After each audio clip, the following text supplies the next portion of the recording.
things like dental-alveolar surgery. So that's taking out teeth, sorting out problems associated with the teeth and the jaws.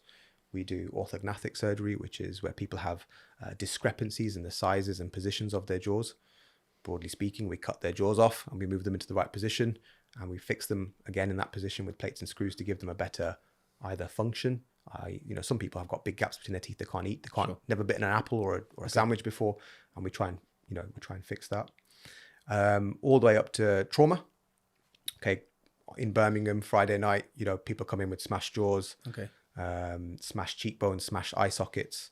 So we repair those as well, and we go all the way up to cancer. Okay, so I guess in MaxFax, oral squamous cell carcinoma is the thing that we treat the most, I guess, as well as skin cancers as well.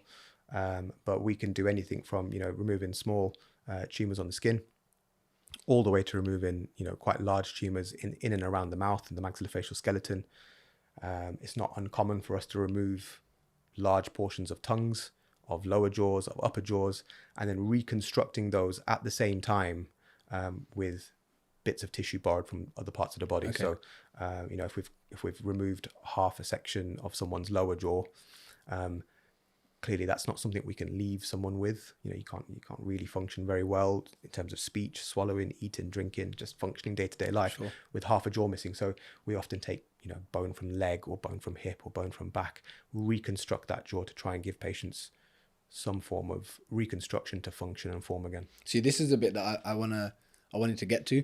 When you speak about it, it almost sounds like you're a carpenter. Yeah. Where you're chopping bits of bone or skin or tissue off. Yeah. I apologize if I'm making it sound over simple, and then you're screwing, drilling, putting plates in. Yeah. We've spoken a few times about procedures that you've been involved in. Yeah. And it very much sounds like you are just chopping bone from parts of the face. Yeah. And then creating it again as if you would. I mean, part of it is like that, We have the same tools to some degree, we have saws, we have drills, we use plates, we use screws, we use, certain types of threads, all that kind of stuff. So that kind of stuff is very much akin to almost carpentry, call it what you like. Some of the principles are the same. So when we're talking about taking bits of tissue out of legs or arms to reconstruct areas in and around the maxillofacial area, we do something called free flaps or free tissue transfer, or vascularized grafts, where we take bits of tissue with an artery and a vein attached to them, and then we plumb them into the neck so that they pick up their own blood supply from the neck. So there's almost like an inflow, outflow, plumbing kind of aspect to it, if you like. Sure. All those principles are there, but it's also, extremely fine work. Of course. It's high stakes work. Course. Going back to the point of A&E, is it unheard of that you would be working, have somebody come in who's been in a road traffic accident or, just had a bar fight on a Saturday night or a Friday night in Birmingham, they got half their face missing because they've been bottled or glassed, whatever. You have to, if you're on call, if you're there at that time, it's your responsibility to oversee the care of that person. Yeah, definitely. So hospitals are, a complex construct, but here in the West Midlands, we have level 1 trauma centres. So if someone's had an unfortunate accident on the side of the road, they're injured, whatever, the ambulance crew will know, assessing on the degree of their injury, which hospital to take them to. Okay. So here in Birmingham, the main trauma centre is the Queen Elizabeth. So so we see a lot of trauma at the QE. And if you're on call, man, it's you. Yeah, it's you, man.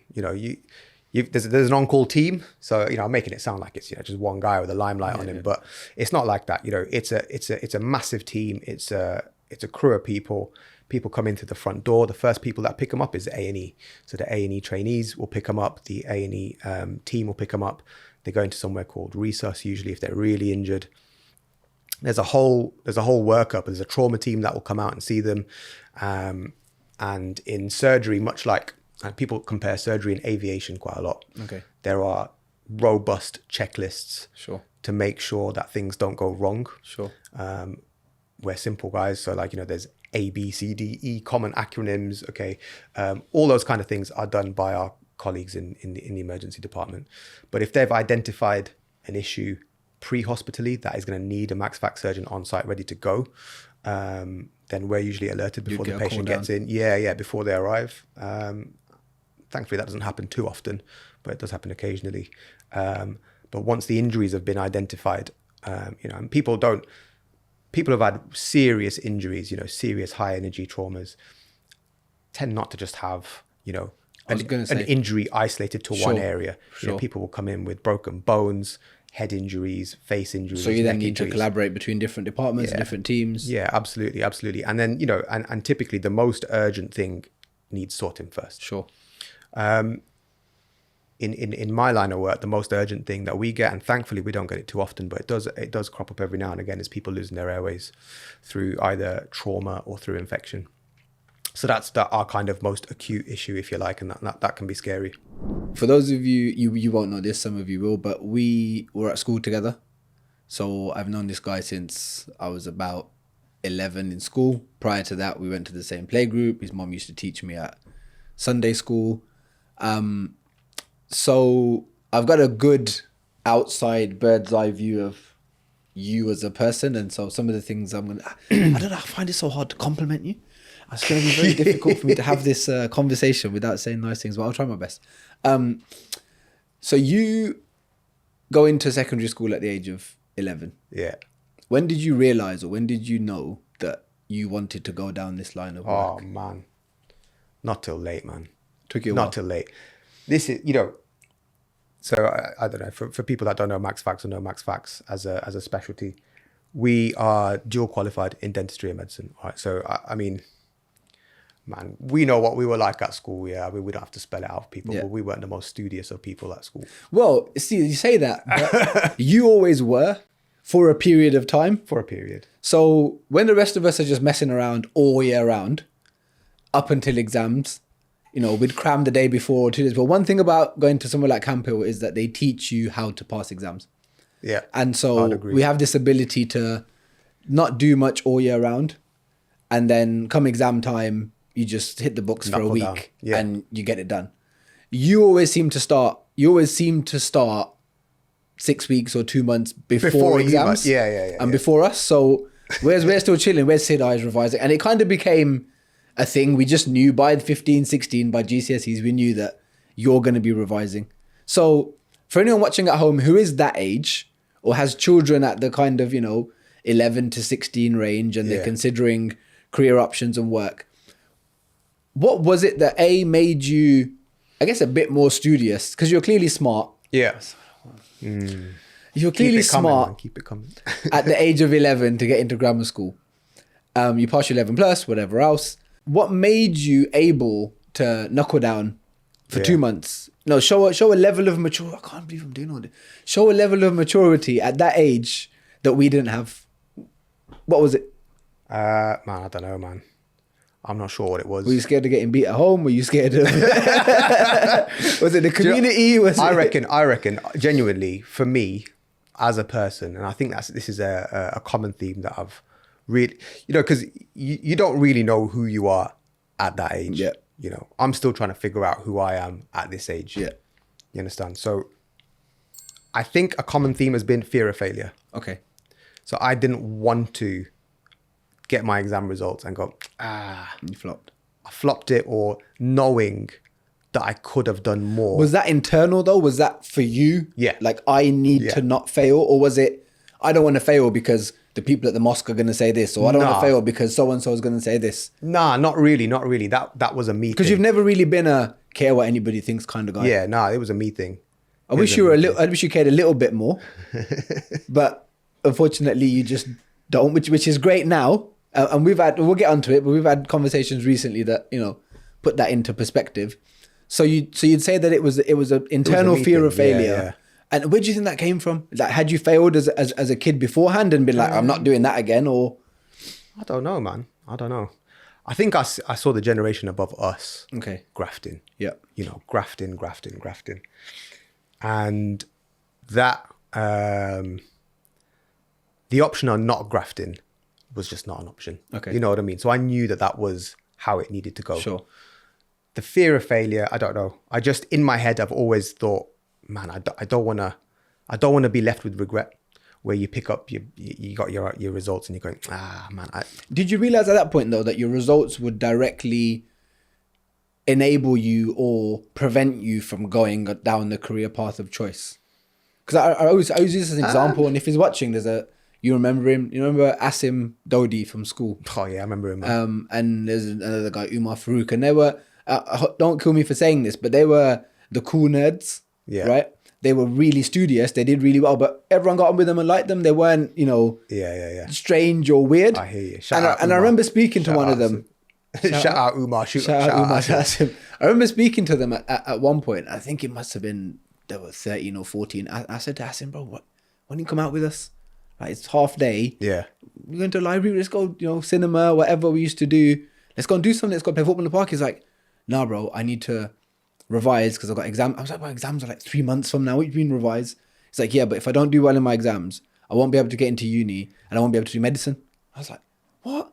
At like 14, you're thinking of medicine. I was just thinking of how can I get out of school as quickly as I can and not get caught. Do you know what I mean? And so I guess different people have different levels of ambition and maturity at different ages. I wish I had that at that age. So genuinely, I wish I had that. I do now as well in hindsight. I didn't have that. And I don't think I developed that.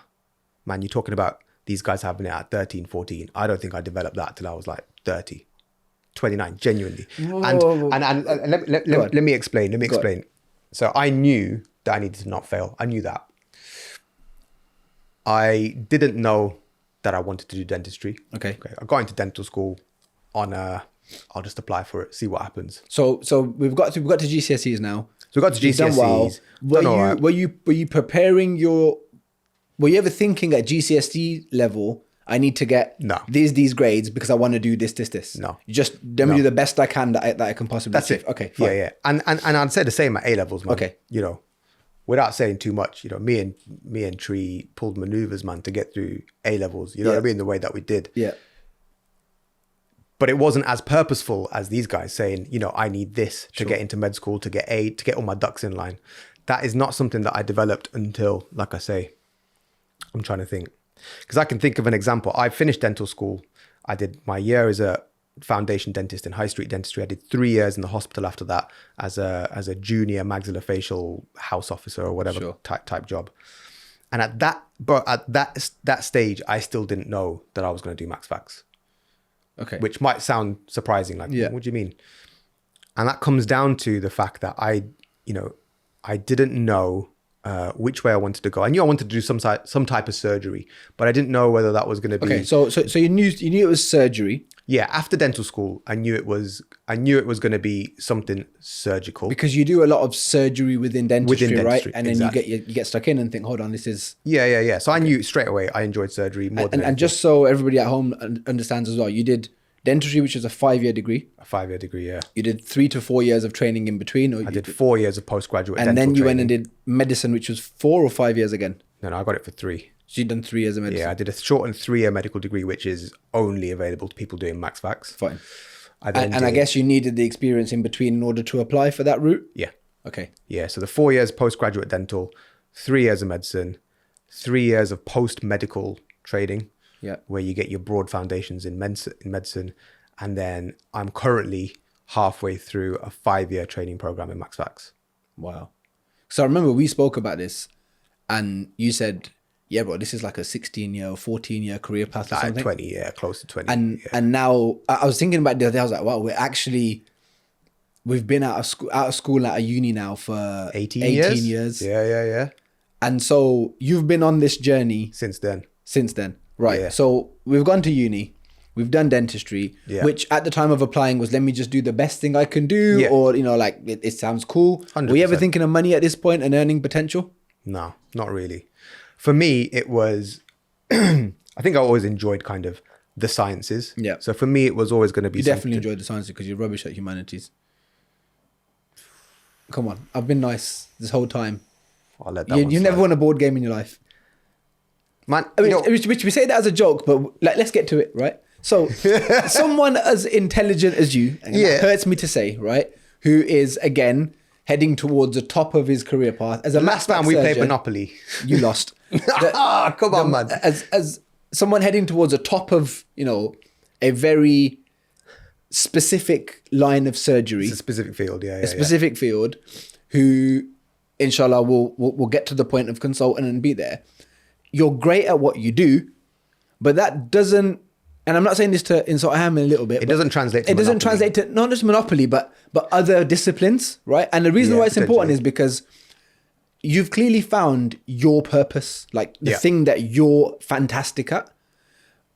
But just because you're fantastic at one thing, it doesn't mean that you'd be equally as great had you been shoehorned into another career, for example. Yeah. And so I think it's important to touch on, because finding your purpose specifically for you is so powerful, right? But how do you do it? Because it sounds like you kind of stumbled into it or stumbled across it. I did. I guess it's this ikigai, right? People call it ikigai. Have you heard of that? Yes. Okay, fine. I thought you meant ikigai as in like... He's an ikigai. Yeah. No. Nah, not like that. No. I mean, the Japanese ikigai. Yeah, finding your purpose. So if I think right the way back to how it all started, when I was in dental school, I did a 2-week placement in the hospital for MaxFax. Okay. And in that 2-week placement, man, I saw some wildness, man. I loved it. Okay. I loved it. And from then I was like, it's got to be surgery. I wasn't sure so I knew it wasn't going to be high street dentistry. I wasn't sure if it was going to be dental surgery, i.e., putting in implants, taking out wisdom teeth, that sort of thing. There's a specific niche of dentists called oral surgeons that do that type of work. So it's more surgery than your average dentist, but it's still not reconstructing faces and putting... Yeah. It's like, it's... it can be taking out like cysts in the jaw. It can be taking out difficult teeth. It can be bone graft in the jaw. It can be putting in implants. It's a good chunk of surgery. And it doesn't need the requirement for medicine. Okay. So it shortens your training pathway down. So you had a choice at this point. Yeah. So I was at a crossroads at that stage. But to put it into perspective, what we were talking about earlier with some of our kind of colleagues at school who knew what they needed to do to get the job done, I didn't at that stage. Okay. So there's a couple of guys that I trained through dental school with and have been friends with since. And I look back and I think back to that time, and man, those guys were switched on. So shout out Yusuf. Yusuf is an oral surgeon in London. Top guy. I got another guy, Azim, who's shout out Azim. He's a periodontist in London as well. And there's lots of examples, and I'm just picking those two because they're top of my head. But these are guys who straight out of dental school had the end goal in mind and put the ducks in line to get there. Yep. I wasn't that guy. Okay, so I was stumbling from place to place, thinking what I could do to kind of get into surgery, but I wasn't really sure how to get there. So I remember filling in an application form for oral surgery. And any MaxFax guys listening to this are going to be like, traitor. But I filled in an application for oral surgery, and it only struck me recently. I was looking back. I couldn't even complete the application form because I did not meet the person criteria or the person specification. So I couldn't even send off the application form because I didn't have my ducks in line. There are certain things that everyone in the medical dental world's got to, hoops you got to jump through. Sure. You got to do, research. You got to do this. You got to do that. I didn't even have those things in line. Had I been more proactive, like some of my colleagues, start of the year, they've got a tick box. All right, and this year I've got to get this, and this done before November because that's when my application form comes out, and they're cracking on with it. You know, that wasn't me. That developed in me much, much later on. Do you think that comes from seeing, for example, their elder siblings or their parents go through that route? So you kind of have an insight, like, for example, your older brother's done the dentistry route. He's gone, because a lot of the successful dentists now that we know, and for some reason, the most, how can I put this, out of everybody I went to school with, most of them are dentists. There's more dentists than anything else that I know. I know like 8 or 9 dentists, right? In various different fields. Some are in private practice, some are in NHS practices. Some are doing your kind of Invisalign aesthetic dentistry. Yeah. If you've got somebody in the family, an older brother, a father, a mother, whatever, who's gone down that route, do you think that makes a difference in terms of you now know the inside scope, right? I've got to get this done by November because I've got to apply for this. And then next year I'm going to do this. And then as soon as I qualify, I'm going to do 2 years, open a practice and kind of go down. Because that to me seems like more of an entrepreneurial route to dentistry. Yeah. And what you took was the complete opposite. Yeah, completely. I think it helps, man. It definitely helps. especially if you're inheriting a dental practice, or you've got someone with experience that's guiding you down that route. It definitely helps. It can't go wrong. But I can't say that that's necessarily true for all of them. Some of the guys at the top end of their fields now, I know that started same as us, man. Sure. So not necessarily. No, not necessarily. I think it comes from, and this is something I kind of wanted to speak about, was I don't know what you think about the laws of attraction, or I don't know, manifestation. Call it what you want. Yep. I call it starting with the end in sight. Yep. Right. So your destination, and being firm in your destination, knowing what that destination is, being firm, going, all right, this is the place that I'm going to end up in. It takes some dedication, right? It takes some trust, because that end goal could be 7, 8 years, 9 years down the line, if not longer sometimes. And you're like, okay, I'm starting now. Yeah. And everything I do, without knowing it's going to work, I'm going to carry on doing to get to that goal. 100%. I think that is that kind of higher order thinking, where people know, this is where I've got to go. I've got to go there. And every step that I take in that journey might not necessarily be directly related to that goal, but it's going to serve it in some way. Exactly. It enables it to happen in some way, shape or form. So I think, some of my colleagues who have done really, really well had that mentality, had that thought process, may not have been actively thinking a bit like that, but had that mentality from early on. Yeah. What got me to where I am, I think, is not that foresight necessarily. I think that came later on. Is the ability to grind. I think, how can I put this? You've always had, and again, I can't believe. Lap it up, man. You've always been able. You've always been a hard worker. You've always had an ability to graft when the rest of us didn't want to or couldn't graft. Keep it coming, baby. Even to, I remember at school, you'd sometimes have to be like, I'm going home because I'm going to cook today. Yeah. And for us, it was like, what? Cook? Yeah. Like, firstly, none of us can cook, or none of us could cook. Out of all of us, I think you were the hardest working, probably the least talented, but you made up for that with hard work. God, you gotta let me get away with the odd. Yeah, go on. I'll accept. Go on. Yeah, I agree. You worked. You had ability to graft. You outgrafted everybody, and you're able to we said this. We had a conversation about this a couple of years ago, and I'm not sure if you remember, but you said there's this thing about setting yourself a challenge, or keeping a kind of target in mind, and then achieving it and smashing it. It just gives you a buzz. That 100%. I think that is what made up for my lack of insight, my lack of foresight, lack of direction at times. What made up for that was the ability to see. I think you can be lost in your journey, or maybe not knowing where your journey is going, and still be loppy, and that's a bad combination of things. So you see it sometimes when people turn up to work, but they're half-assed because their heart's not really in it. They know they don't want to be there. They don't think this is where they're going. They're showing up, but they're kind of not showing up. They're half there, they're half not. I think one thing that I've maintained through every job I've had is you show up, even if it's not where you want to be. You show up, you turn up, and you give it 100%, because you will take something away from that by doing so. And that it kind of gives you a sense of security, right? Like, okay, I'm not sure where I'm going. Yeah. But if I turn up and smash my GCSEs, for example, if I turn up and smash my A-levels, if I turn up at work and leave a really good impression, have really good, network really well, work hard, it always leaves the door open for when you do decide, or if you do decide, I can go back there, or I can take that route. Yeah. And people notice that about you, right? So what got me into med school, because it's a competitive position to get into med school, I was bond or... So it wasn't a done deal. You don't do dentistry 3 years and you automatically get into med school because you've done... No. So there was still uncertainty at that point. Yeah. Oh, yeah. It's especially to get into a 3-year program where you're finishing medicine in 3 years, which is normally a 5-year degree, right? Yeah. It's competitive. Okay. And it wasn't because I was great on paper. I was bond or bang smack average at best on paper. Okay. But what it came down to was, and what I think it came down to was reputation, working hard, showing up, being reliable, People know that, okay, if I've given Sid this job, or if I've given him this work, I know it's going to get done. Being sensible, making good decisions, leaving an impression on the people around you, that people go, okay, he's deficient here, or he's not as good as candidate X or Y on here, but he makes up for it. He makes up for it here.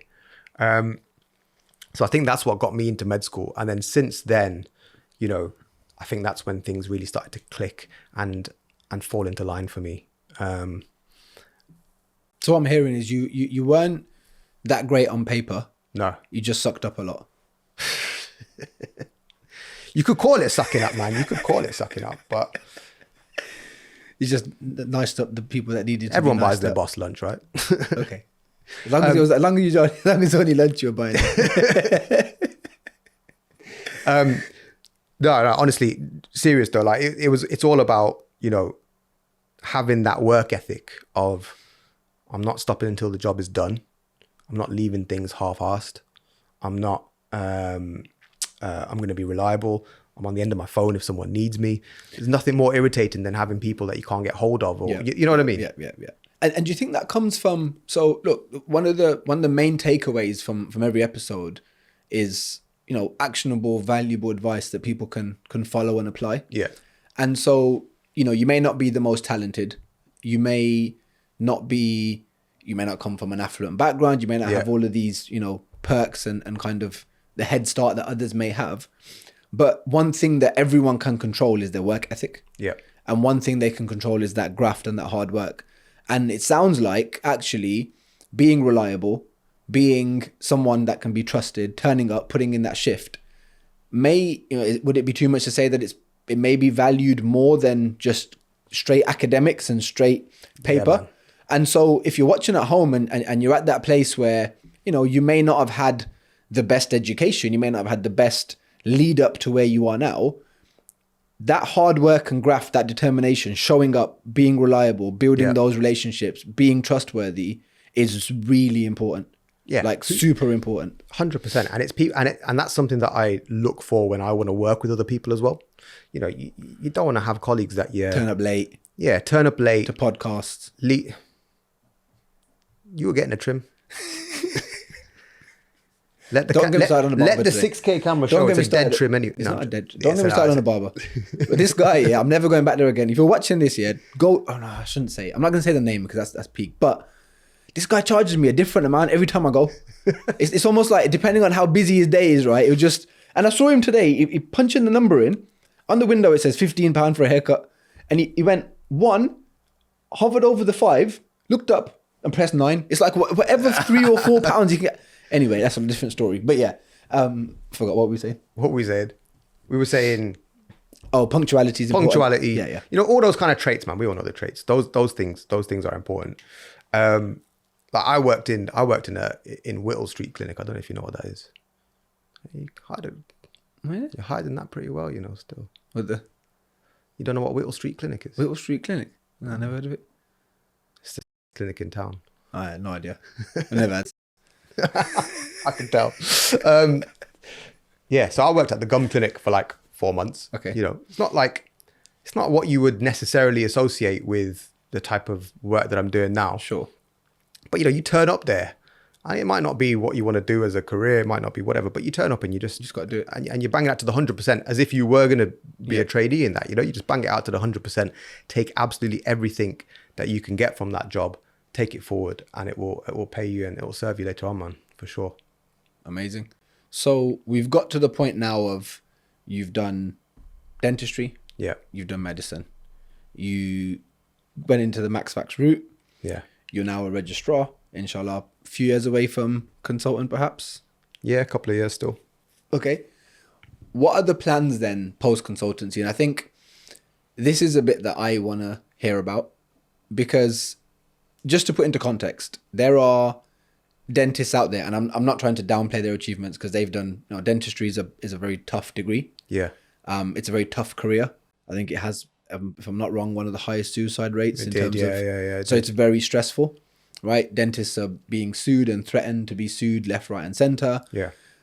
But they've done a 5-year dentistry degree. They've qualified. They whether it's NHS or private or some sort of, aesthetics, Invisalign, whatever practice, are on 100K, 200K, like big money, big numbers, right? They're driving nice big cars, mashallah, long may it continue. You turned your back on that. Yeah. Or I wouldn't say turned your back on it, but you decided that wasn't for you. So would it be fair to say that a lot of the dental trainees or dental students that you were at uni with are now, living the life where, and again, I don't want to dig too much into this, but you didn't take this career path for the money. Nah. There's a lot more money in dentistry than there is in what you're doing now, or at least at an earlier stage, right? Like some of our friends are doing really well again. God bless them, long may it continue. But there's clearly more motivating you than the cars and the clothes. Yeah, that's an interesting one because I suppose for me, it's always been, and I think I've always been about rather, as you can tell, rather than the clothes. Rather than the trainers. Oh, don't say that. No, you brought it up now. I've got text to show the abuse that I get about my trainers. Bro, you still wear the same trainers you wore when you were 18. Like, listen, we joke about it, but do you currently own a pair of trainers that you wear or have worn in the last couple of months that you had when you were 18? Not when I was 18, man. 20? Nah. No, come on, bro. Not 20, not 18. You've still got your Echo Unlimited tracksuits, and I've seen you wear those. On occasion. Okay. On occasion. But look, I've never really been about the kind of money, the cars, the clothes, that kind of thing. It's not something that gets me excited. And that's not to say it's a good thing or a bad thing. It's just me personally, it never really got me excited. I've always enjoyed experiences. Yep. I enjoy... And that's something, and I enjoy them because it's something that only I've experienced. Okay. I enjoy experiences even more when I know that they are unique to me. Okay. Or if I know that I'm privileged to be experiencing it. Fine. Does that make sense? Yeah. So that's always been a massive, massive motivator for me is living a life, because you only live once. You got to make it worthwhile. You got to find your purpose. It's got to be a purposeful life, right? You only live once. And I think in MaxFax, I've found a purpose in my life. I'm not saying it's the only purpose in my life, but it's definitely a purpose in my life.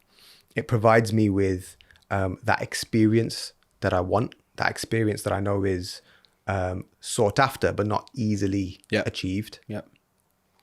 So it ticks the boxes for me for that. Would you say that it's a bit of ego or a bit of, and not necessarily ego in a bad way? Yeah, right? yeah. Like, okay, you can be an egomaniac and, some people call it confidence, whatever else, but knowing that I'm doing this thing that so many hundreds, if not thousands of others want to do. Yeah. But I have the skill, and let's say it how it is, to be able to reconstruct somebody's face with my bare hands. You can change lives. You can save lives. Does that play a part?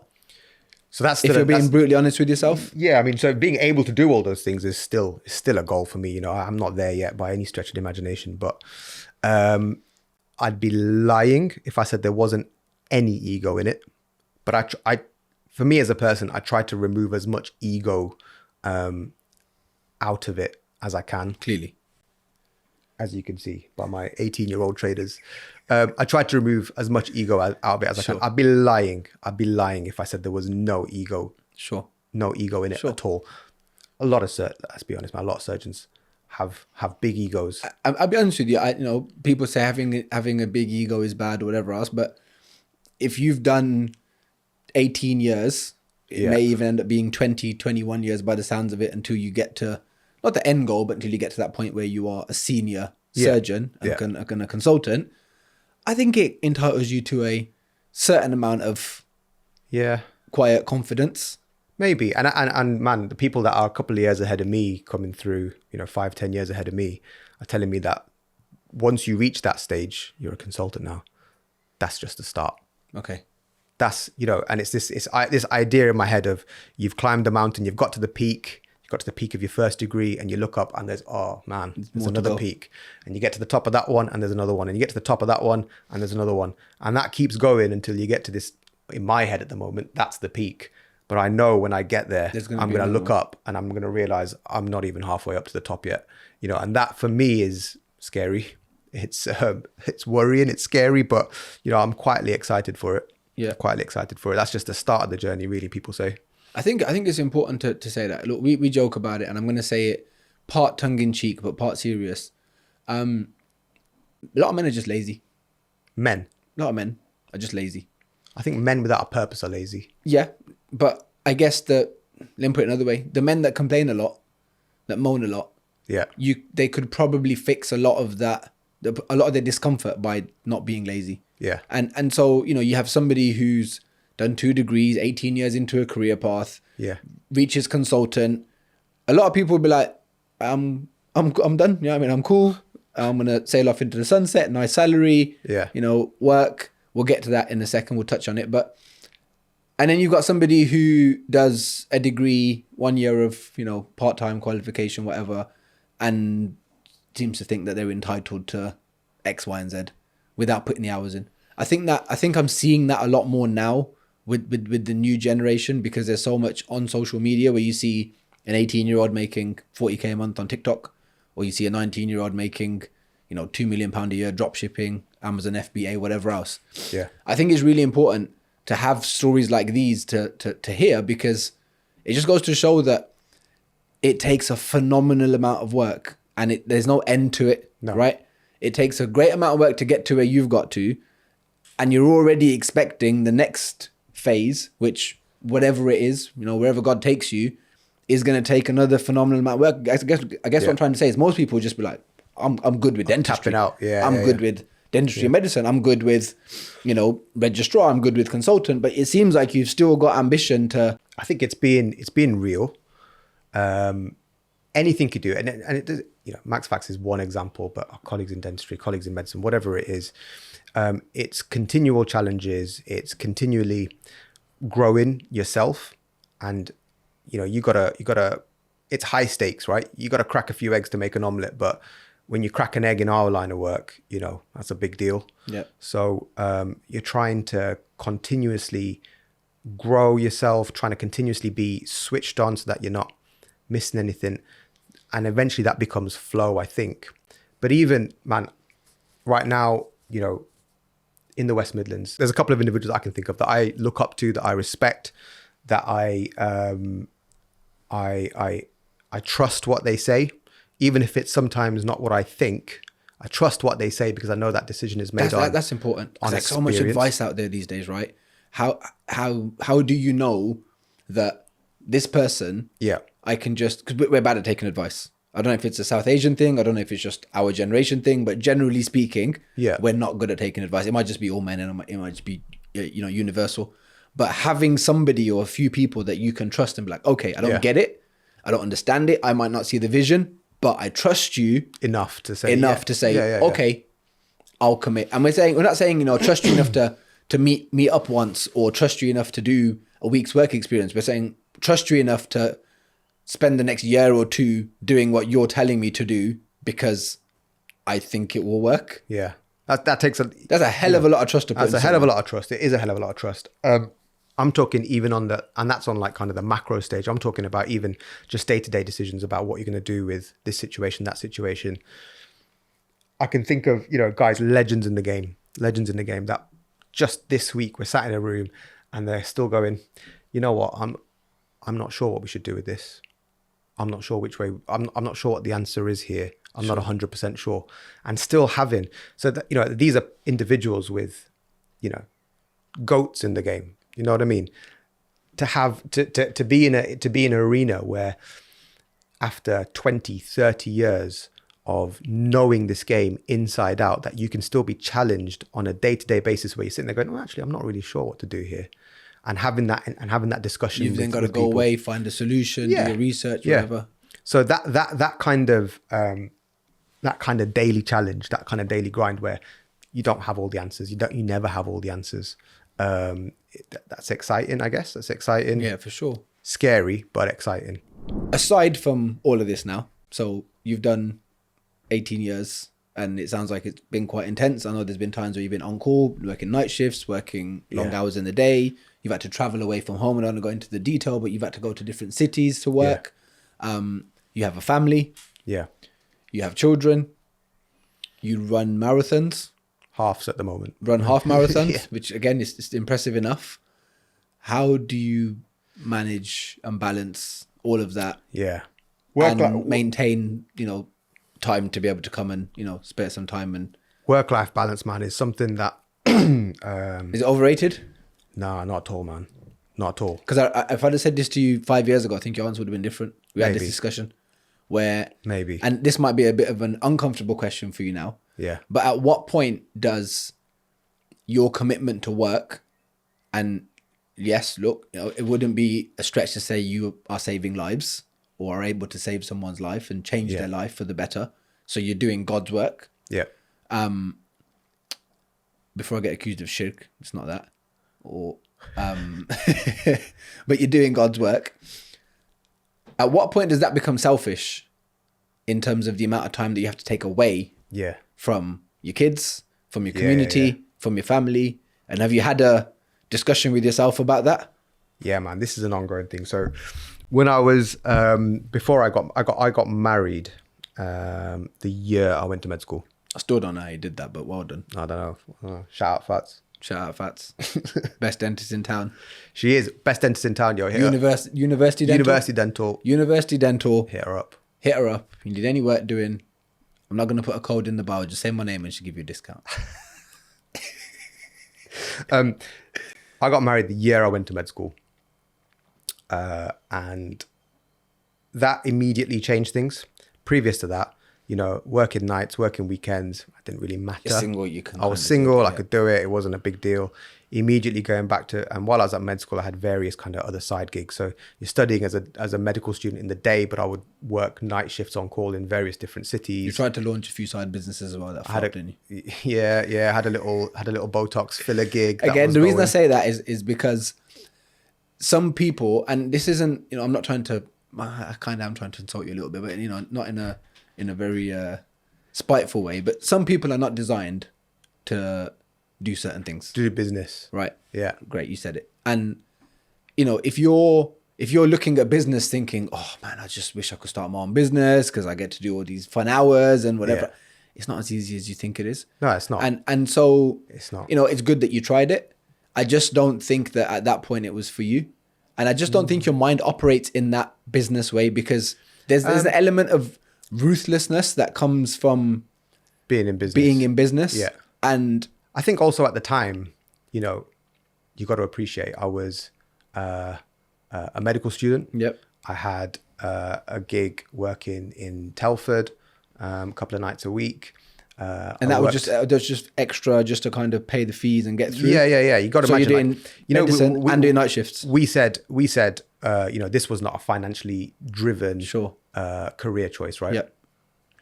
It's not only not financially driven, very costly. It's costly. Yep. Yeah. So our first degrees we were talking about earlier cost us $3,000 a year, something like that. Med school was $9,000 a year. I only did one, so my degree cost me $3,000. Not all of us can boast 2 degrees, but anyway.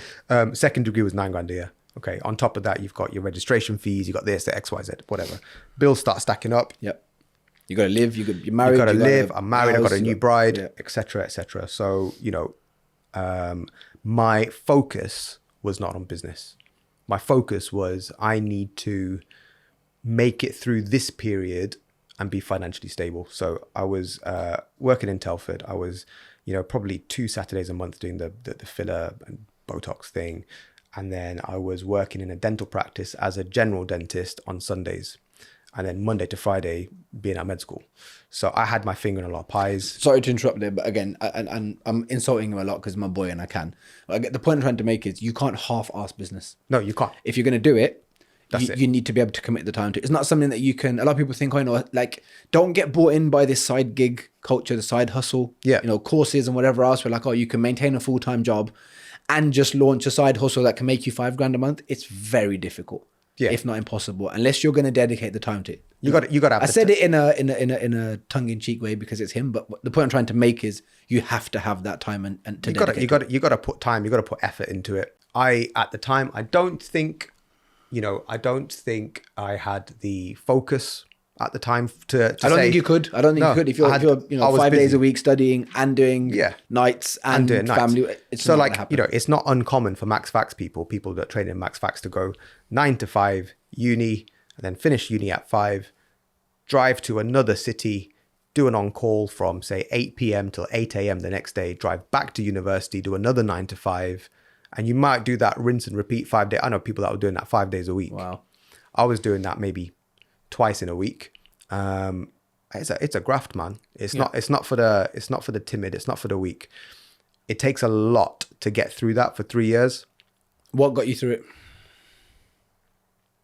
The failure, or the fear of failure again, or at this point had we gone past that and we're now looking at more? I'm thinking ambition. Yeah, I think it's ambition. I think it's having that end goal in mind. I think it's, and for me, at every point where I'm up against a new challenge or I'm up against another stage in my journey, I'm kind of all about this, not manifestation. I think that's the wrong way to put it, but it's in my head all the time. I'm thinking, this is the goal. This is the goal. This is the goal. Would you say you learned that from some of your colleagues that you'd encountered that kind of during dentistry, the ones that you said were a bit more goal-minded earlier on in their careers?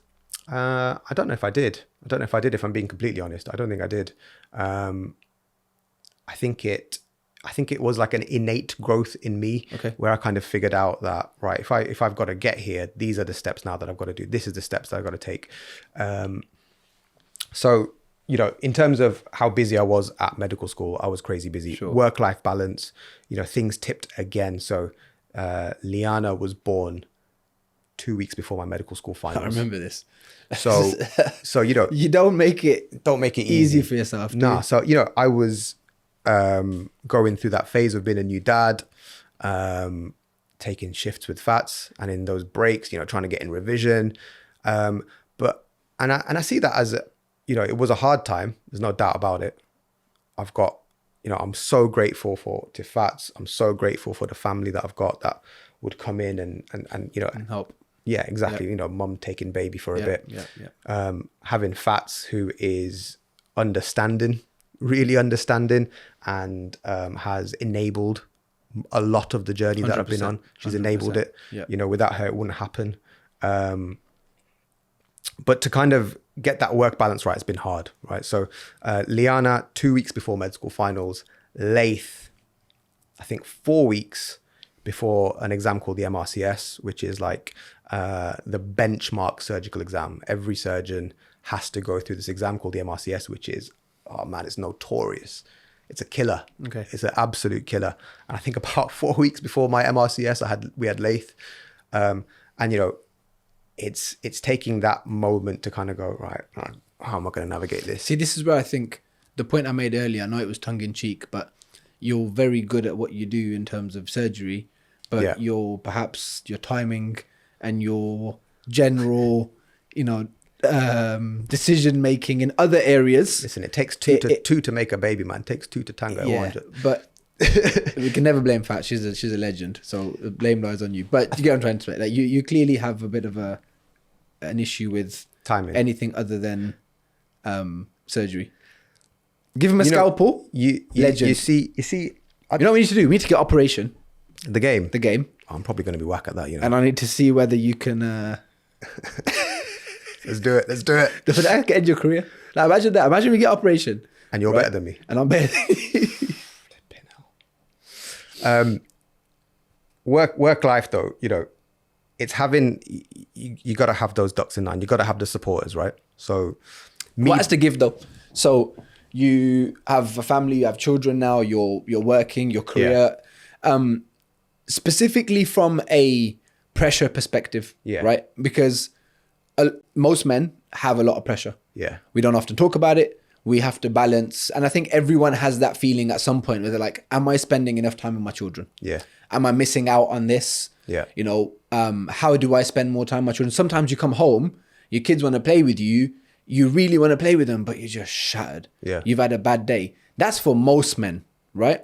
When you're doing what you're doing at work every day, Yeah. where the pressure in that theater, correct me if I'm wrong, but one slip, one incorrect move Yeah. can be fatal, could be potentially fatal, could have, long-term repercussions. Yeah. The focus that you're going to need to have in, let's say, not every day, but that 10-hour operation or those 5 2-hour operations, Yeah. as well as doing the rounds and making sure, that's a lot of stress. Yeah.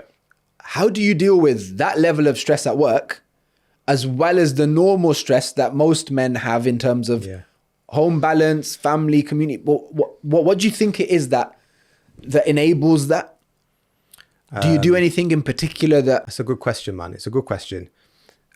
Like I say, I think I'm blessed to a degree. I can't claim all of it comes from me, or that, like sitting my MRCS exam, me saying to Fats, I'm really sorry. I need a couple of weeks where I'm going to need to graft this out. Yeah. And Fats saying, I understand. Sure.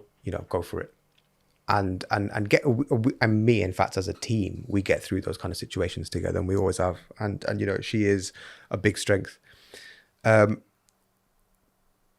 things change, right? There's always a tipping point. And for me, in my mind, and I've had this since having Liana, I think, is the number one priority in my life is ensuring that the kids are happy. Okay, ensuring that Fats is happy, ensuring that construct, that dynamic is good. As soon as the balance, and that's number one, that nothing else in my day-to-day life comes before that. Sure. The next thing, if I'm being perfectly honest, is probably going to be work and making sure that I'm on my A game at work. Yep. And then everything else kind of falls in line after that. There have been times where position 1 and position 2 have switched. Yeah. Without you realizing? Or they're at tipping point, yeah? Yeah. And I don't know if you know this, I might have mentioned it to you, but a couple of years back, when I was starting my training, it was hard. So, if you've got to be in Coventry at 7 in the morning on the dot, so, you're parking up at 6:45, that means you're leaving the house at 6, I don't know, 5:55, something like that. Yeah. But you're not getting back home till 8, 9. Yeah. Sometimes you're on call in that period as well. Man, that was a tough time for me. And being on call means you have to be within a certain radius of the hospital, right? Yeah, you got to be in a certain, it's kind of a half an hour radius. Fine. So if you're on call, you're basically stuck in Coventry or Yeah. So, you can almost imagine how that week pans out. There's a lot of commuting. I'm not saying I'm the only man that's ever commuted, Jesus. But, that level of commute, while having young children, while trying to be on your A game at work, while trying to keep everyone be a present father, trying to be a present dad, trying to spend meaningful time with your kids, not even just kind of shove the TV on and falling asleep in the corner, trying to spend meaningful time with your kids. And there comes a tipping point where that will change and when that will shift. And for me, I realized it and I thought I was in a position where, what can I do to try and remedy this? What can I do to try and get this better? I didn't want to let it fester, because I think that's where if you recognize there's a problem and you let it fester, you let it sit, you ignore it or hope it goes away, you're not doing yourself a justice. You're not doing the people around you a justice, I think. So at that time you're talking about, was there something in particular that happened? Yeah. Or was, did your daughter, your son say something to you? Did you notice something? Hold on a minute. There's the balance is tipped. Yeah. But it's kind of manifesting into something in front of me. I can see something changing, the dynamic in the house. Yeah. Sometimes, speaking personally, there's been times where, you walk in and as fathers, we want that love. You want the kids to just run over to you and jump all over you, right? And that happens for a period of time. But if you consistently are not there or not present, you begin to realize, oh, hold on a minute. You didn't run over to me and give me a cuddle or a hug. Yeah. And so did something happen? Nothing specifically that I can put my finger on and say that was the trigger point. Sure.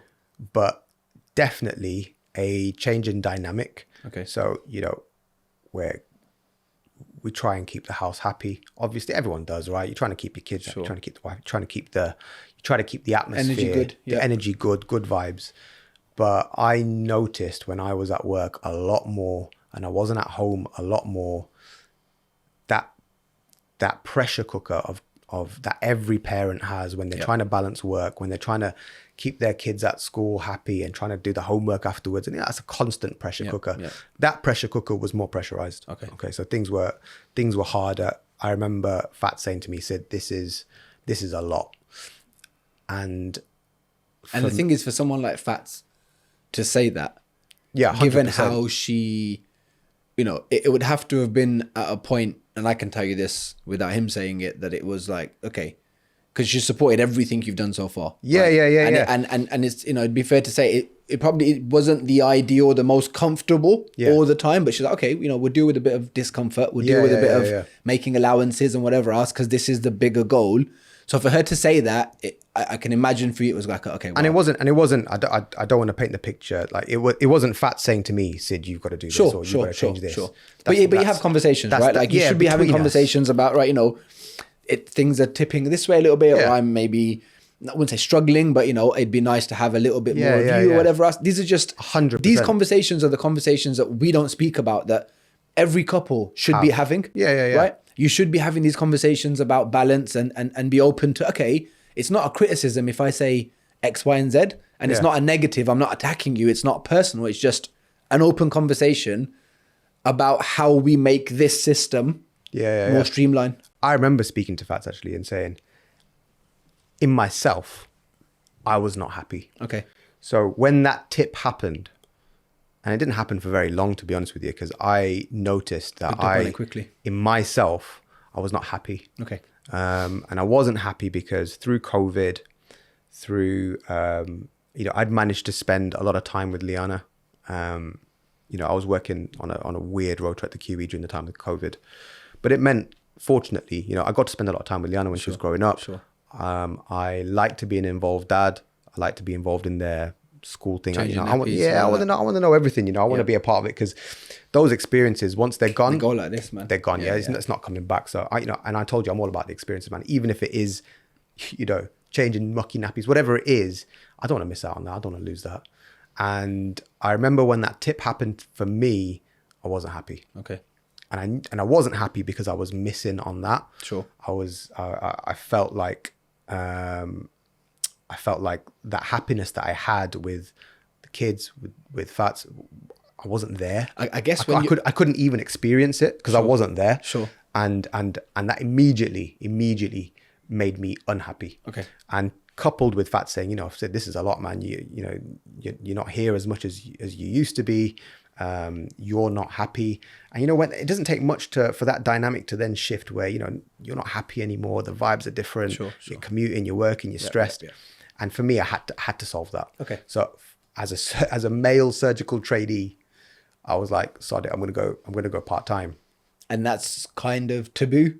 Oh man, it's taboo, man. Yeah. It's taboo. I don't know. People might disagree with me now, and things maybe are different now than even they were 5 years ago. But yeah, that was taboo, it's not something you do. It's not something you do. And it's something that I think... It's almost counterintuitive though, right? Because you've done 18 years to get here. Yeah. Why would you do 18 years to get here and then slow the progress down? Because, naturally, if you're doing less hours... Yeah. Am I right in saying that it takes longer to get to the... It takes longer. This is so always... you're part-timer now? I'm not anymore. So you work part-time? I'm back to full-time. You're a part-time house husband? Is that what we can call you? Man, I do part surgeon, I do it all, man. I'll cook, I'll clean. I'll do the laundry sometimes. Yeah, that's fine. I'll do the laundry. I'll do the surgery. Do it. No, but for me, it was taboo at the time. It wasn't. I want to say it wasn't necessarily an easy thing for me to do. Sure. Because we said, people are egotistic sometimes. And it wasn't like I was going on maternity leave. It wasn't like, you might disagree, but it wasn't like I was pregnant. It wasn't like I was having the baby. It wasn't,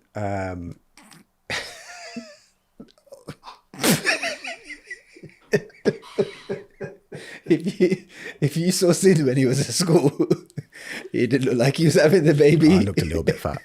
A little bit. But it wasn't, if you got a woman at work, she goes on maternity leave, there's a level of, she's going on maternity leave, Sure. You know what I mean? For me to turn around and say, I'm taking some time to spend with my kids. Yeah.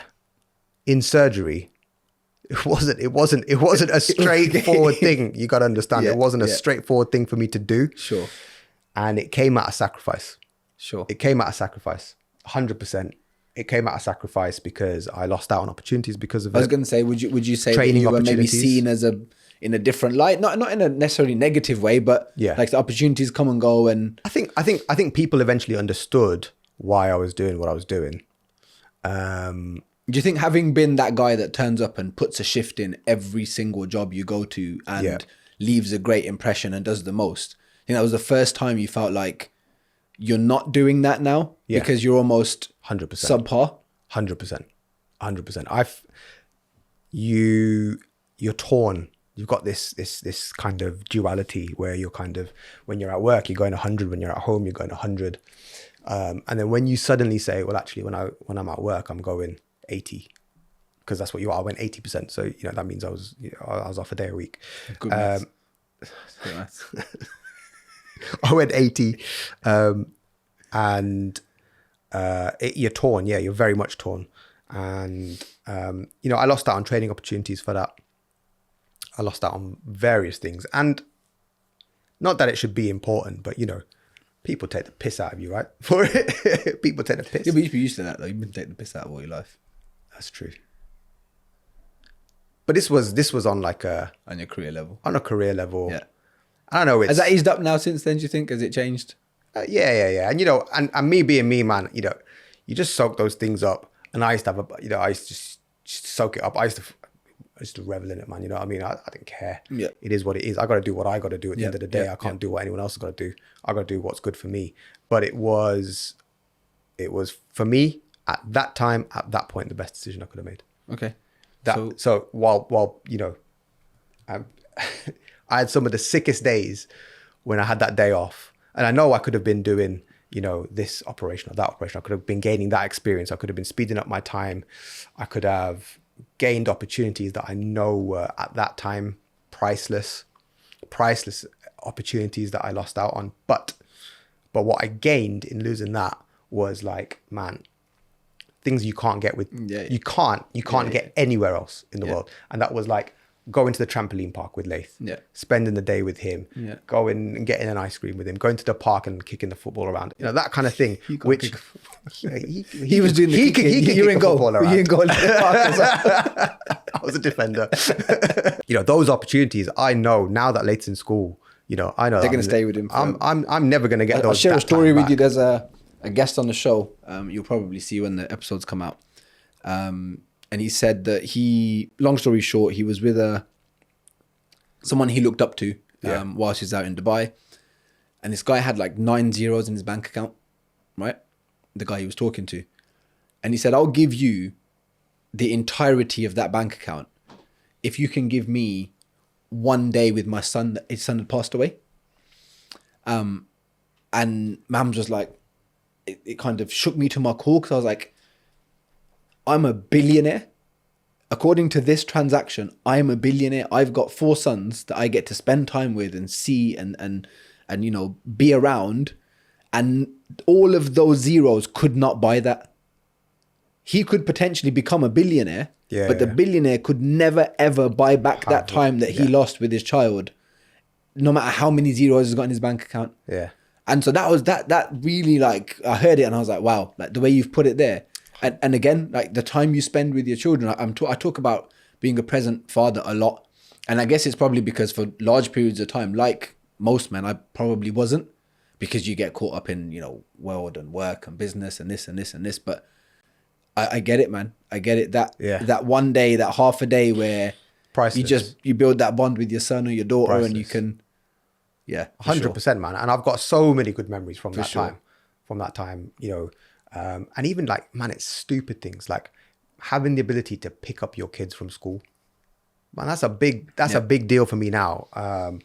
Just having the ability to pick them up from school and they run to you, give you a hug, you say, how's your day today? And they're fresh and excited to see you. That's an experience that a lot of working dads maybe don't always get. And just being able to do that, man, was what meant a lot to me. And it definitely, that balance that had gone the other way, where I was feeling unhappy, you know, and I can honestly say that was one of the first times in my life where I had that unhappiness, that sadness, call it depression, call it what you want, but I didn't feel right. Yeah. I felt wrong. And doing that flipped it for me. Balance. And things. I think that's the key takeaway here is things aren't always going to go in the direction you want them to. You're not always going to feel great or happy, but picking up on it and doing something about it is important. You're not just going to get up one day feeling inspired. You're not going to get up feeling motivated. You're not going to get up feeling happy in a bad situation. Actually doing something about it, sitting down, having a conversation, thinking, right, what can I practically do here to change the energy, to change the direction where this is going? You may not get it the first time, right? But doing something about it is really important. 100%. I think a lot of people just kind of just like, oh, you know, it's like I wouldn't say defeatist attitude, but it's like, this is happening. I can't do anything about it. It's just life. Let's just grit our teeth and get through it. I think the action part is important. It is. And it's one of the things that I rave on about is kind of like a solution orientated mentality, where if you recognize that there's a problem, it's not enough to, well, I suppose the first step is recognizing that there's a problem. What point did you recognize you had a weight problem? Listen, I'll slap you up in the gym, bro. All right. So we've got dentist, doctor, surgeon, father. Yeah. Marathon, half marathon.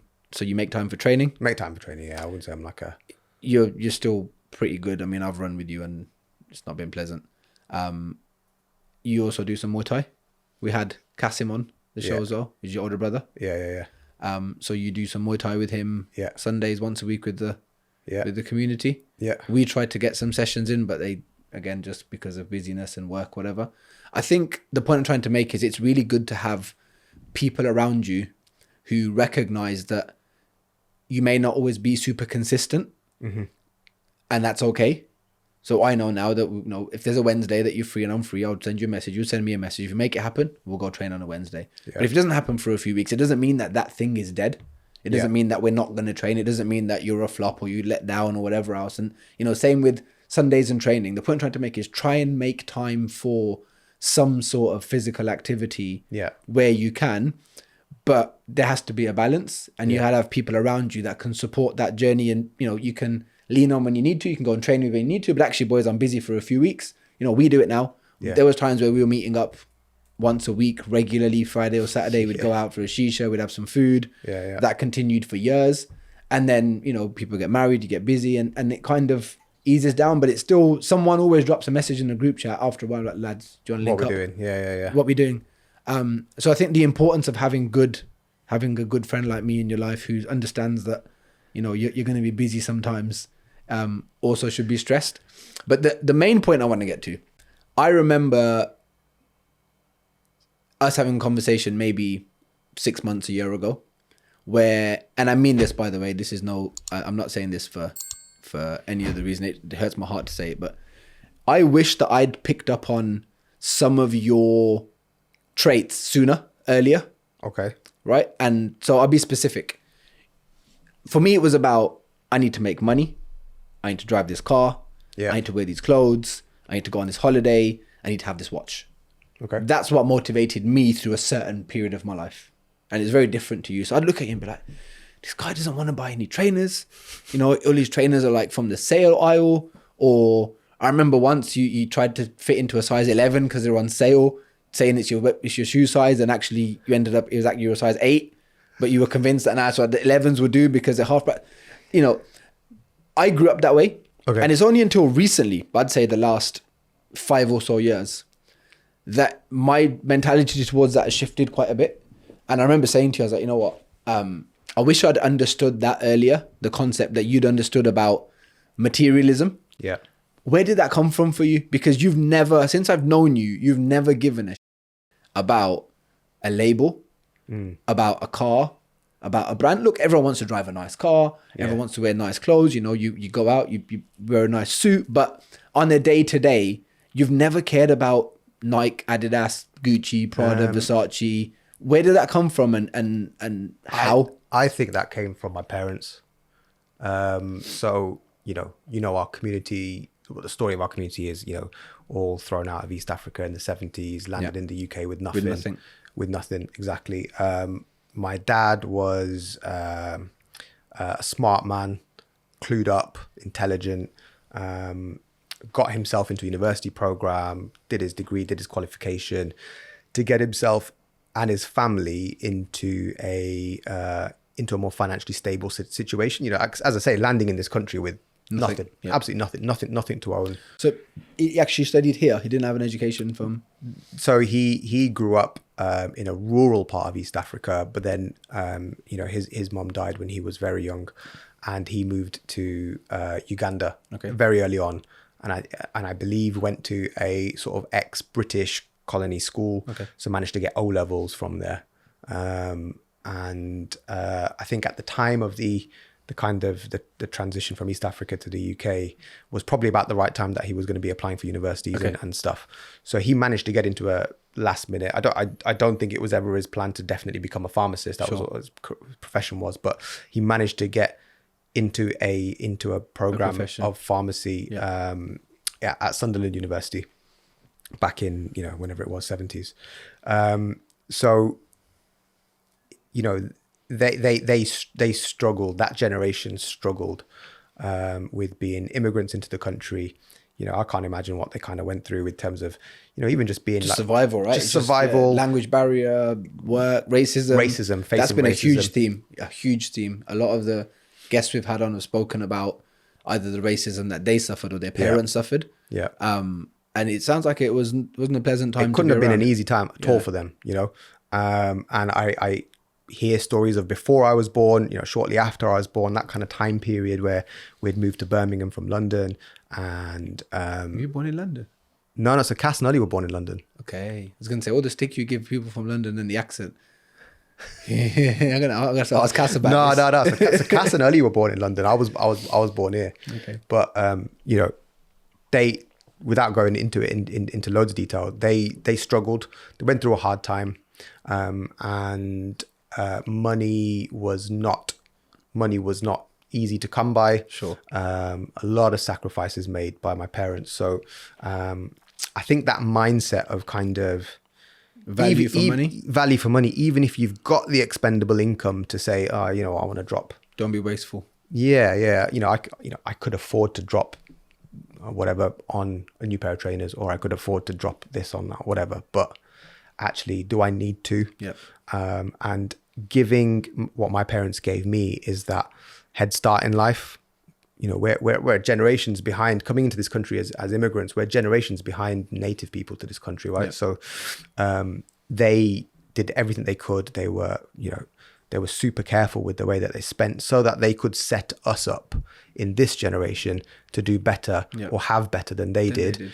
And, you know, I think it would be wasteful for us to not receive that boost, that gift that we've had from the generation above, and then send it forward as well. Pass it on. Yeah. So 100%. That's quite important to you then, in terms of the legacy that you leave behind, or the empowering of the next generation. Like we've done, you know, let's say our parents got to here, you know, they helped us start off here. Yeah. It's really important for you to see your children kind of continue that on.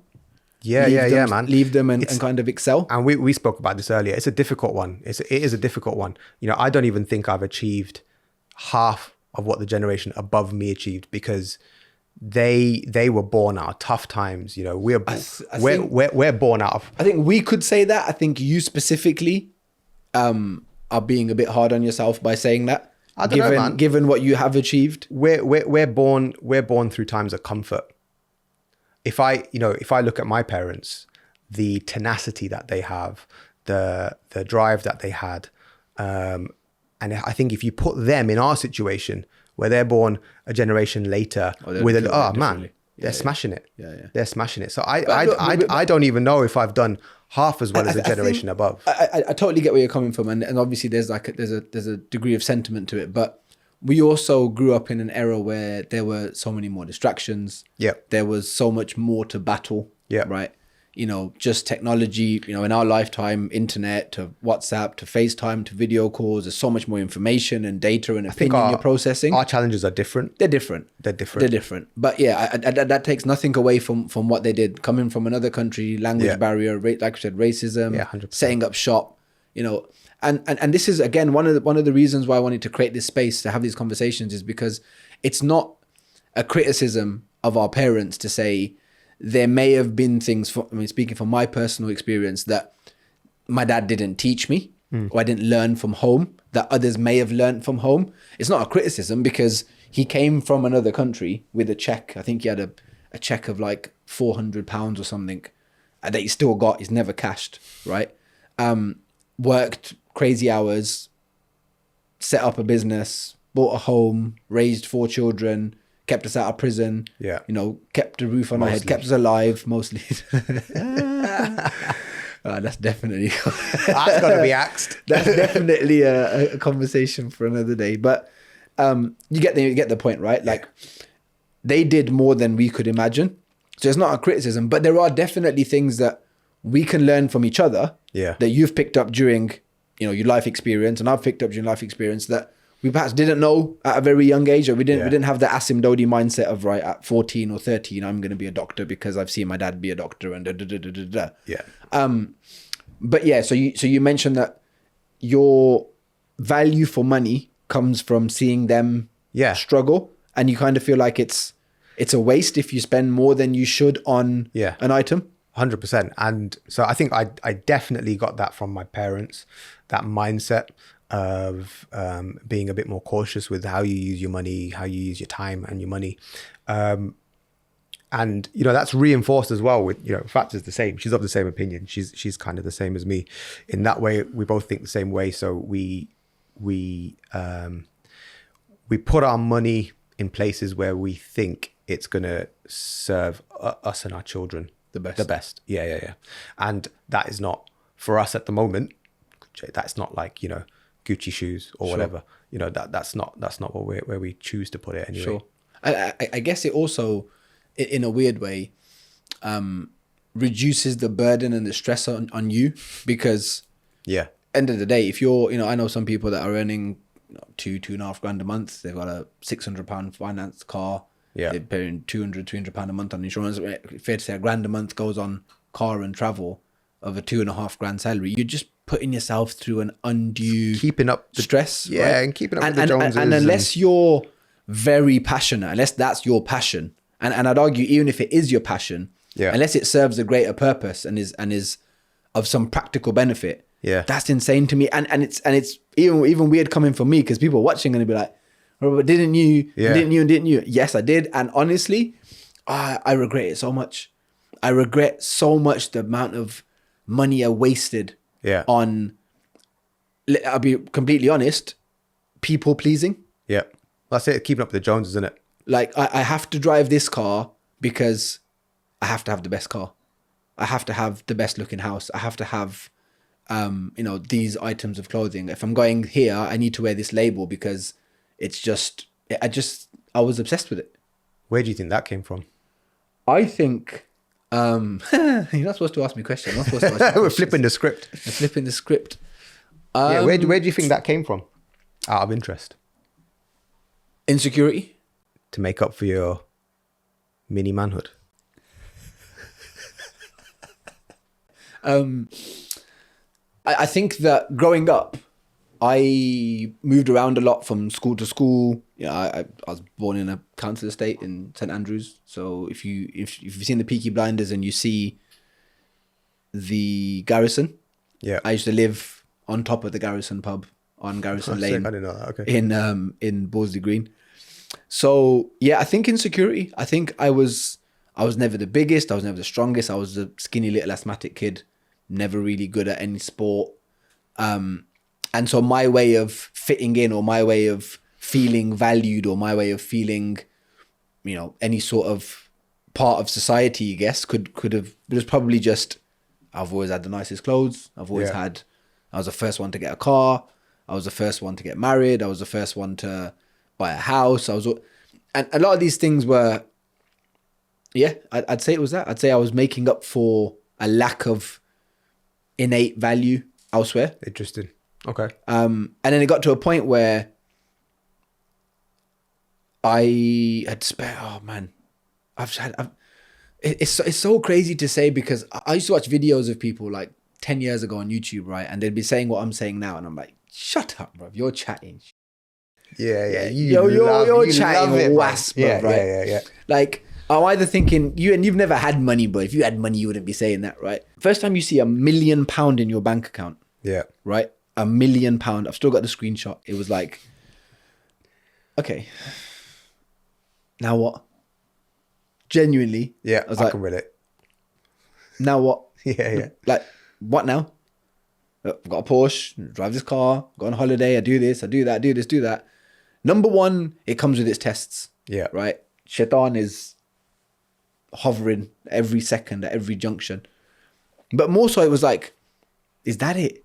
Yeah. And I've seen people say that in videos where like they've made the amount of money they thought they wanted to make, and they're like, is that it? There was no satisfaction. There was no. Do you think that's like social media kind of driven, where they almost pin this lifestyle that if you've got this much money, this is, you watch a 60-second clip that they've curated, right, that shows them doing X, Y, and in Z. a borrowed car or someone's clothes. Do you know what I mean? You think every minute of your day is going to be like that, but actually, absolutely, it's not. Absolutely, it's empty, right? Absolutely, you got to fill it with something. Absolutely. I think that for me, it was a case of, and maybe I justified it in my mind in a slightly, because of my ego. Maybe I was serving my ego, but I was justifying it by saying, oh, I'm creating it for my kids. Yeah. Right? I want to leave behind X, Y, and Z for my kids. I want to make my kids to struggle. But actually, like having sat and again, this comes from cutting out noise and just reflecting a little bit. Okay. Right? When you're busy and you've got 100 million things going on, you kind of just go with the flow of where life takes you. And life tends to go left and right. And if you just make yourself available to go with the waves, you've got no control over your direction. Yeah. Stepping out of it and being like, okay, I don't want to leave my kids insane amounts of wealth, because I think part of the journey for them in terms of learning this house, because it was for me, was going through the struggles of, I need to make money to pay my rent. Yeah. If they have their rent paid, or if they have a property given to them, they have a car given to them, they never have to take responsibility for their time and their money. They're not going to learn the lessons that I've learned. So I'm less bothered about leaving them masses of money, which means, okay, if it's not that, and I'm now just not bothered at all about what people think. Like me sitting on the podcast, talking, opening up like this 5 years ago would have been, are you mad? Yeah. I was thought about doing content, and it would have been me in the car in Dubai and here and there on the beach, like the same old you see online. Having now made peace with the fact that I don't need to leave them millions, and I don't need to impress anybody. Exactly. The amount of money that I need to get by now would make most people be like, what? That can't be right. I genuinely just don't spend as much as I used to. So 2 things I want to draw on from that is, 1, I find that feeling liberating. I do as well now.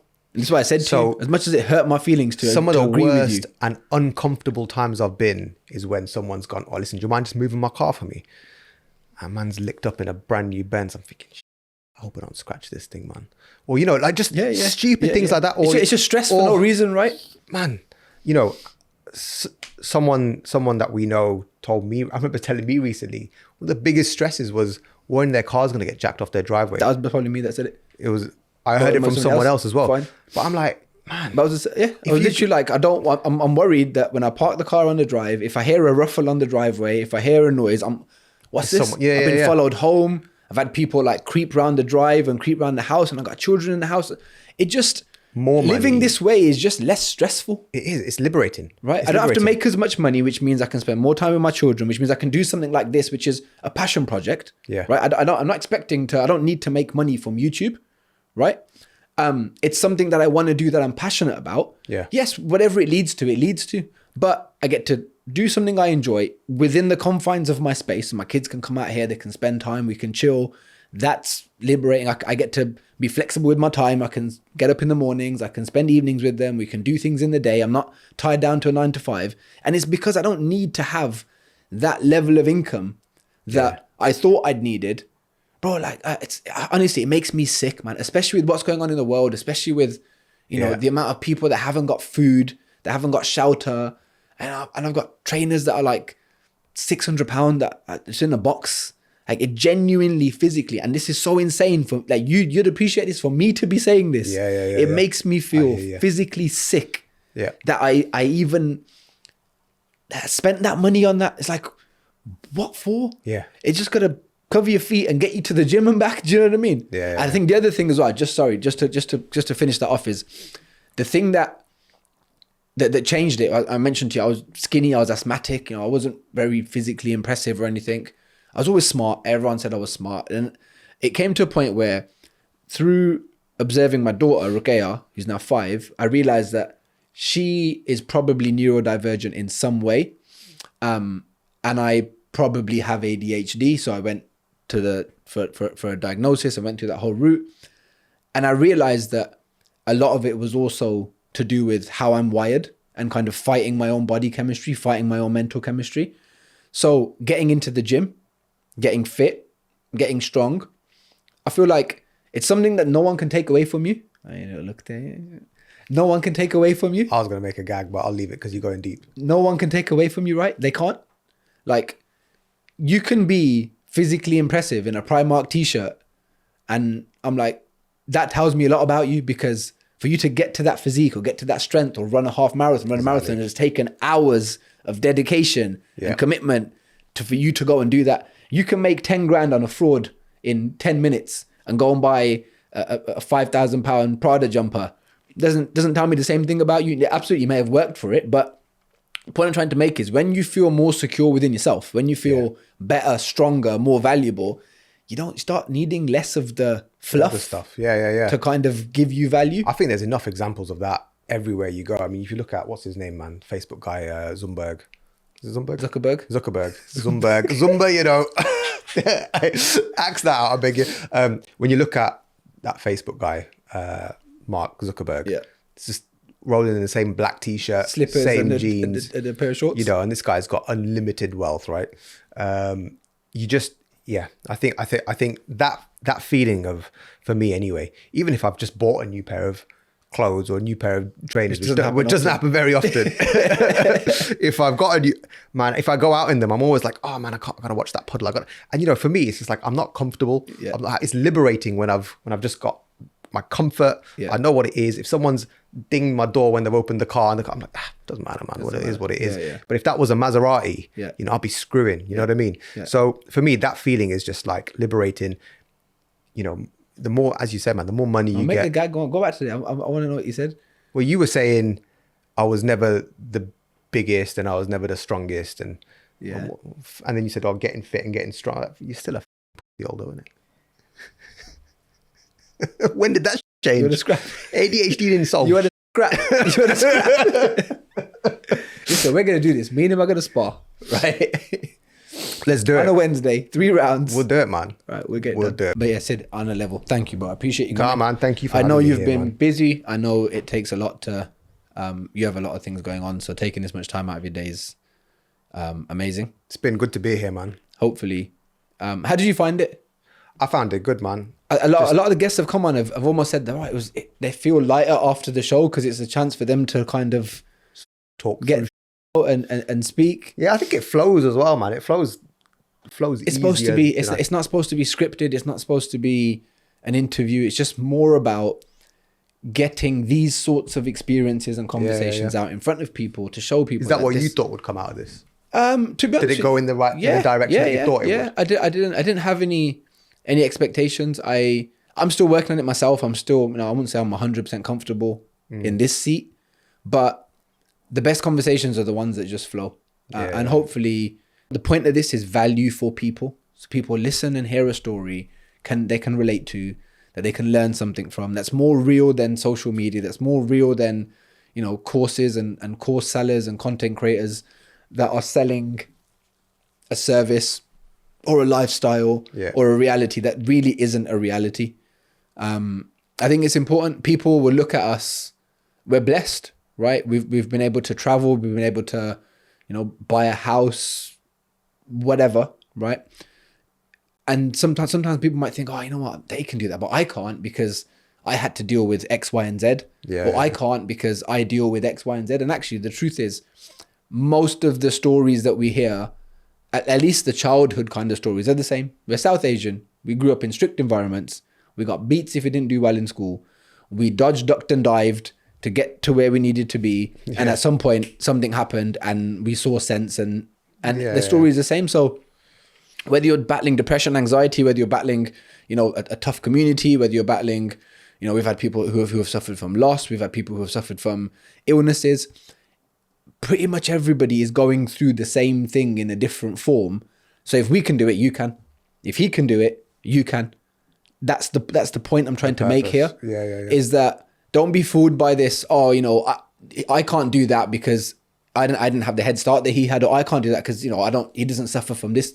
Everybody does. We just don't talk about it enough. So as we start speaking about it more, hopefully people start realizing, you know what, actually, being a man is tough, man. Being a man is hard. I mean a proper man. I don't mean a floppy man. I mean a man. Yeah. Oh, man, I say this all the time, man. I say this all the time. Being a man is not. Well, it's not something that people speak about a lot. Being a good man is not something that people speak about or know how to do necessarily. Yeah. It's not something that we intuitively always know how to do either. No. But there's a lot of pressure. And I think the dynamic of being a man has changed over the years as well. You see a lot of the memes on Instagram and stuff about being a man in the 50s or whatever. There was that meme, I don't say it, but there's memes going around about being a man in the 50s and how it's different to being a man now. Things have changed, man. Things have changed a lot. Dynamics have changed a lot. Marital dynamics have changed a lot. We touched on this earlier. For me to kind of go, swallow all ego, swallow what everyone else, ignore what everyone else around me is thinking and saying, actually, the best step for my family in this situation is for me to take an L on the training, for me to take an L on my income, on my salary, drop down my hours, elongate my training. But actually, this is a win for me. It's easy to see it as a loss. It's easy to see it as, but actually this is a win for me because I'm gaining in so much. It does help that you got a sugar mama as well, but I think she was on mat leave at the time, So it was you could look at it and go, this is an L, man. But it was a win in so many different places. And what you lose in that income, you shuffle things. You shuffle things around and you go, okay, we're not going to do that this year, or we're not going to do that this year, or I don't need to change my car, or don't need to buy them, whatever. And you can make things work as long as you know what you're gaining.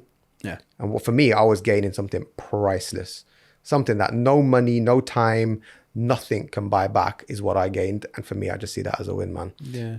So yeah, man, again, thank you for coming. I appreciate it. Hopefully this is not the last time we have you on. I wanted to congratulate you on this as well, man. I think it's a novel idea. It's not something that it's different, right? Like it's different. It's different. Like at my age, to come into like social media full time, no one's doing it. No one's done it in my circle. And your successes speak for themselves. And I think this is a great idea. I think the incentive behind it is amazing. I appreciate it. So I want to reluctantly congratulate you on what you've done here. It's a good thing, man. It's a day of first today.